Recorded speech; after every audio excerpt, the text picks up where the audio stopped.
Concept of winning and losing, sort of goes back to our original days on the chessboard, and those kinds of, conventional or gambling games. The oldest sorts of games of all were multiplayer games, and you played against somebody else, and you either won or you lost.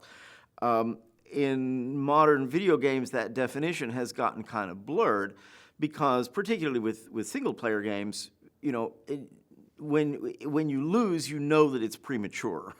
In a single-player game, you know that sooner or later you are expected to finish the game and to quote-unquote win it. But of course, a great many players abandon games before they get to the end, either because they're tired of the game world, or they've learned everything there is about the gameplay and they're simply not interested anymore, or whatever. It's not really appropriate to characterize finishing a long game as winning the game. It's really just kind of completion.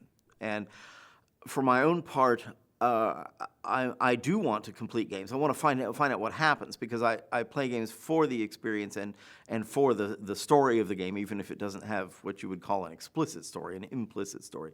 And so I want to know how it comes out, in the same way that I want to know how a story comes out. But within the game, you have individual challenges and you have to overcome them, and so there's winning and losing in that sense, and we're always, of course, thinking about that. But at the kind of macro level, the definition of winning and losing becomes rather complicated, because we would like to be able to create sad endings. We would like to be able to create tragedies. And that's actually rather difficult when the player has this concept of achievement, that they've spent 40 hours or however long it was trying to reach this ending, and then when they get an emotional downer as a result, what exactly does that mean? We're still trying to work that out. Americans in particular tend to prefer happy endings.